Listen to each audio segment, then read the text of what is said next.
Welcome in, Warframe fans. This is February 16th, and we are talking about Citrine. We are talking about the new game mode, which is Mirror Defense, and we'll be going through some of the gameplay of that new mode. And let's first talk about our new Warframe. So we have stumbled upon Warframe number 52. This one is Citrine. A little bit of the backstory here. This is about Crystal Bastion. So, glisten bright with gemstone purity and become bejeweled in adamant amber. Revealed by a luminous luster, witness her pristine beauty as the Crystal Bastion Citrine ascends from the cavernous unknown. So, let's look at some of the acquisition of Citrine. There's a new map. It's a little bit of a similar from Mars and Venus. You're going to be playing defense on both sides, but you're going to have a passage in between. So this is called mirror defense. So you're going to start in one zone. It starts on Mars. You're going to play defense for a little bit, and you're going to be gathering crystals, and then you're going to go to Venus once the timer runs down, and we'll see that in the gameplay. You're going to be collecting two different things. It's going to be Belric crystal fragments and Rania crystal fragments. Each one of them help you basically buy things from Otak in his store, and there's going to be a number of weapons. We have some new arcanes that we'll go over, and a few other goodies in his new store. So we have two currency, the Belric and the Rania crystal fragments. So same thing as usual for a Warframe. We have systems, neuroptics, blueprint, and chassis. They can drop from the missions, or you can purchase them from Otak if you have enough crystal fragments. Now, as we go through here, let's look at some of the abilities of Citrine. First, we have Citrine. We have Fractured Blast. We're going to slash and stagger enemies with a Crystal Blast that inflicts bleed. Enemies afflicted by this status have increased chance of dropping health and energy orbs. Preserving Shell. Citrine guards herself and nearby allies with a crystalline shell that gradually decays. Kills and assists increase the defensive power of the shell. We have Prismatic Gem. Deploy a gem that shoots prismatic beams. The gem targets enemies that are taking weapon damage from Citrine and her allies. Its beams inflict heat, cold, toxin, and electricity status effects. Status chance and status duration increase for nearby allies. And last but not least, the fourth ability, we have Crystallize. So Citrine summons crystal fractals. The fractals rush forward seeking enemies. Enemies touched by the fractals are paralyzed. Crystalline growths. Hit the growths to deal critical damage. Now, I have witnessed this in game, and some people have already rushed the development of Citrine, and this is very powerful. So as these enemies are, I've actually seen it on Malice and Angst. The Steel Path enemies have been slowed down basically to glue, and you can sit there and just peg them all day long, and they can't really do anything. So it's fantastic for Steel Path to execute this Crystallize. So basically, if you have Crystallize and you have Prismatic Gem going, you have all these four status effects, plus enemies can barely even move. It's pretty overpowered in my opinion, but it's going to be fun. Let's go down here and see. So the crafting is going to take 3 days to make any new Warframe. You can certainly rush that for platinum if you wish. And that's about it. So there's two weapons that you get with Citrine that came out as well. We have the Stephalos and we have the Chlorophyll. So Stephalos is a kind of like a wave, short wave shotgun that's going to shoot a bunch of different projectiles. And the Chlorophyll is a scythe, but it's also a gun blade. Some of the crafting parts are a barrel and a receiver like you would have for a normal, like a shotgun or a rifle, except you're using a scythe. So it's a little bit interesting, a gun blade scythe. So let's go ahead and get into the main mission and talk a little bit about the mirror defense and see some of that.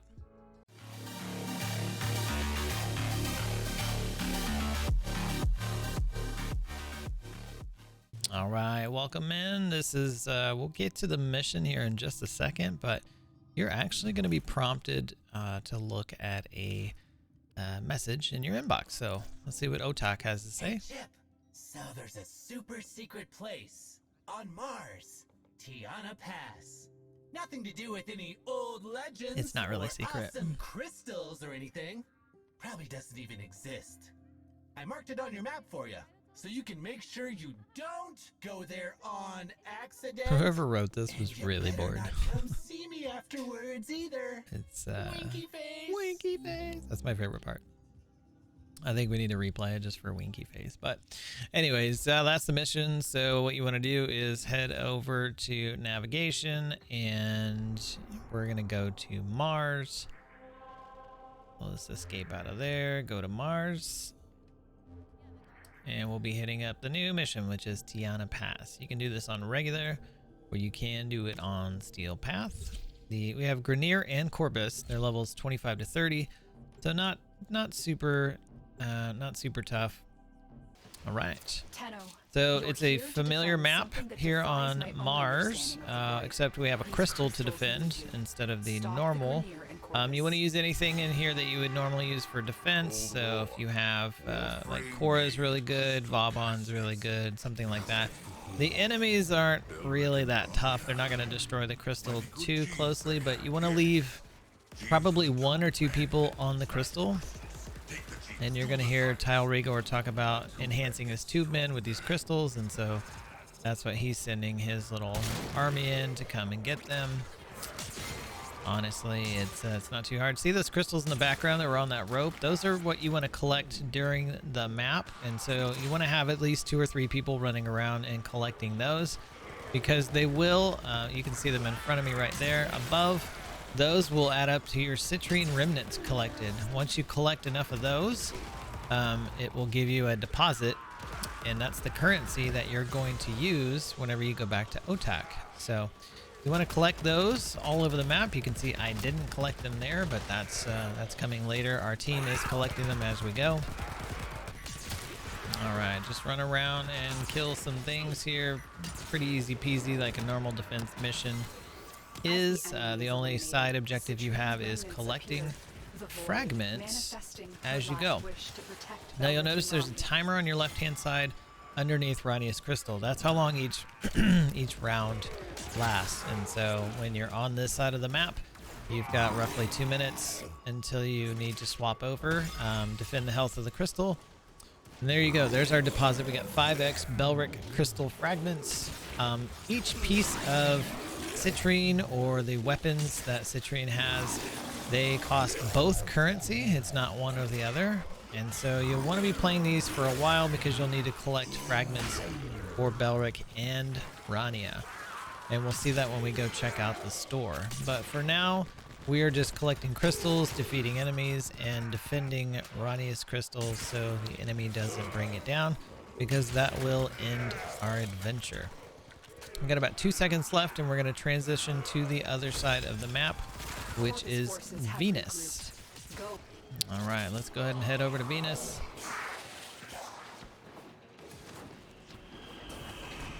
Scoot through here. Got a couple of obstacles. Couple places to fall off the map. Like that. Whoop. Whoop. And whoop. Nailed it. All right, we're on the other side. We're on Venus, and this is where we need to collect more crystals and do the same thing, except Corpus is going to be our enemy this time. So same enemy level and pretty much the same tactic, just a different map. This crystal's in the back of the map, so you can't fall off right there. There's a crate container that's hanging. The rest of the map is pretty much just a square. There's 2 elevated like catwalks up here, and crystals can appear. If you look behind me in the map, or in front of me, you can see they go vertically, and that leads you up to that catwalk. So there are some that appear up there. There are some that appear on the outside. So you want to always be surfing, be an edgelord in these maps, so you can find more crystals faster. I don't know if there's a set amount during a set amount of time that appear, but I do know that they're not always on the map all the time. So you'll see a bunch appear in a burst. We'll go around and collect them, and you'll have maybe 20-30 seconds where they don't appear. There's some just on my right that I just passed right there. But see those catwalks up there? That's where you can get more crystals. We got about 30 seconds left on this map. This is where we're going to finish up here, and then we'll have our exit screen. And we got some more Rania crystals right there from collecting fragments. So basically it just kind of alternates depending on what kind of reward that you're going to get. That guy is on our team. He's a field agent, yet I kept shooting him anyways.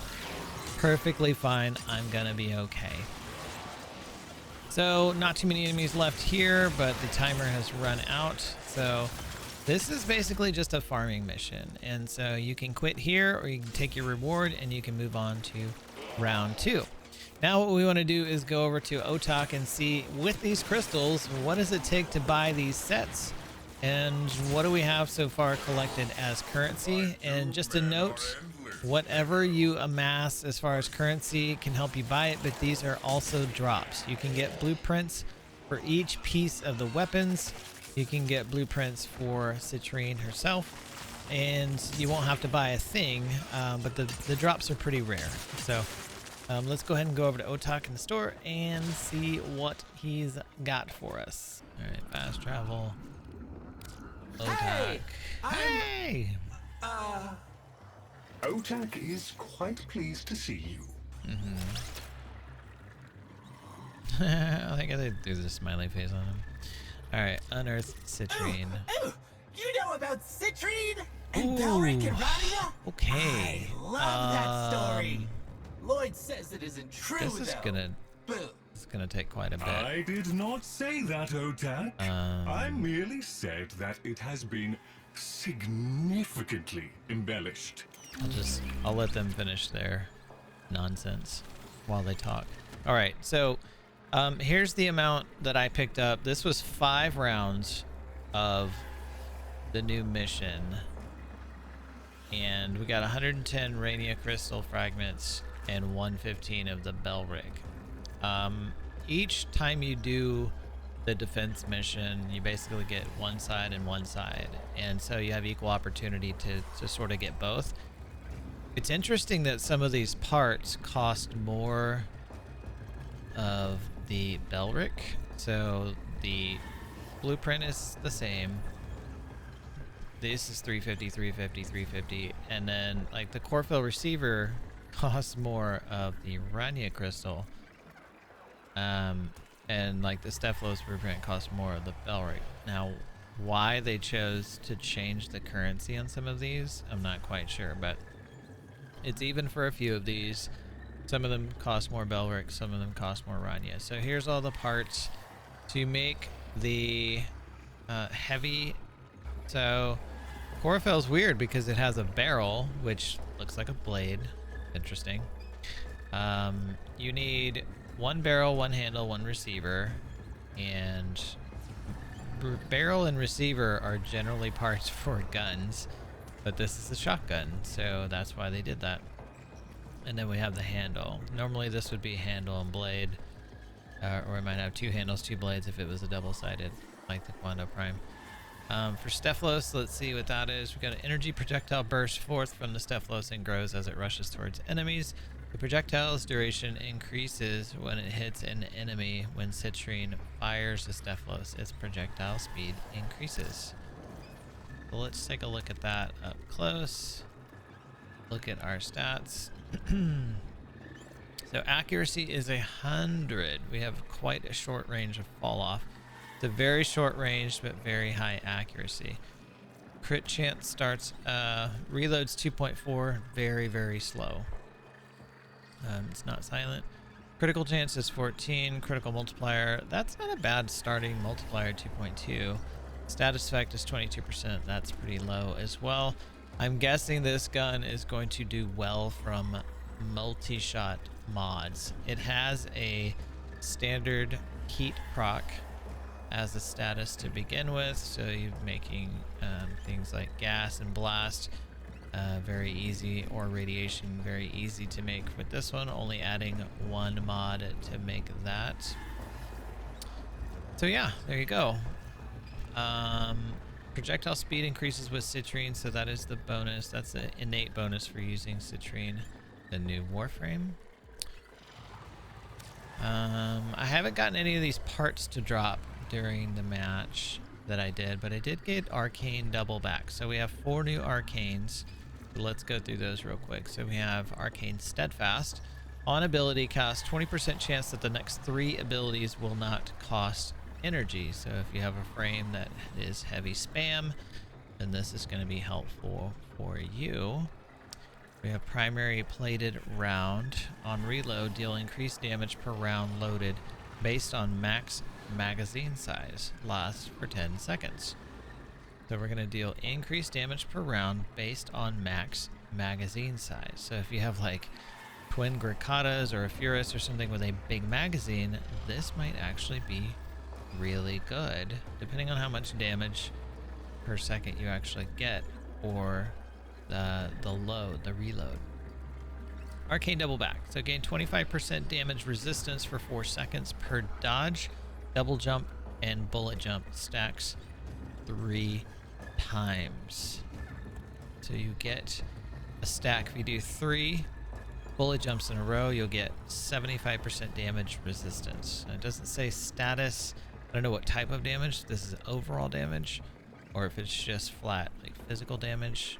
I guess we'll have to do some testing, but not too bad if you're jumping and moving all the time with your Warframe. Then, you know, if you dodge roll, go ahead and do that. Double jump, bullet jumps, whatever you're gonna do. But if you're moving, which generally in Steel Path you're probably moving, that might do you pretty well. But 75% damage mitigation is actually pretty good, but it's only 4 seconds. And then we have secondary encumber. On status effect, 24% chance to trigger a second random status effect. Now that's kind of interesting. So if you have a high status secondary weapon like I'm using right now, this would be good for like Tenet Cycron or Cycron itself. I've got the Kuva Nucor on, so that's very, very high status, and I've got lots of status mods added to it. So it's basically a stat stick, if you will. And then we have secondary kinship. So while buffing ally frames, 20% critical chance per buff. And so anybody who's running a buff frame, so I'm running Grendel right now. Grendel has some buffs whenever I activate his too. There's lots of Warframes that provide buffs. You know, you could be using Banshee, you could be using Chroma, you could be using a lot of different Warframes, but you could, it seemingly is uncapped, so I'm not sure how many buffs you can stack on one Warframe, but you know, it could do quite a bit of critical chance while having a buff. And if you have a passive buff always on, that could be even more detrimental. We have the Crystal Bastion. This is the Prex. So the card, the Citrine, is not in the Laverian, and instead of doing a Laverian card, they did it here where you could buy it, and maybe you can actually put that in your ship. And then we have Citrine's Last Wish. This is the factory scene. So if you've played the mission, or if you just watched previous what I played in the mission, you will see this factory part. This is kind of in the middle of the two worlds. So you're going between Mars and Venus, and this factory scene is kind of set up. And you want to watch in this scene because you'll actually see some of these crystals that you can pick up, and so you want to pick up the random ones on the map as well. It's almost like doing missions. So yeah, look out for those when you're doing the in-between travel between the two areas. So we're going to keep playing this mission today. We're going to keep looking for more parts and see if they drop. Otherwise, we're going to build it up and buy them. So 5 rounds so far. I've gotten about almost enough to buy 1 part of a blueprint. So it's going to be a little bit of a grind. We've only done 1 so far, but if we get lucky and get some drops, then hey, that'll speed up the process. Anyways, have fun with the event. Let me know in the comments what you think of it so far. It's kind of nice having the frame tied to an event as well, so you get something new to do instead of just going out and either buying from the market or, you know, farming on already existing content. So I say great job, Digital Extremes and the Warframe team, for bringing this to us, and looking forward to more fun frames in Warframe.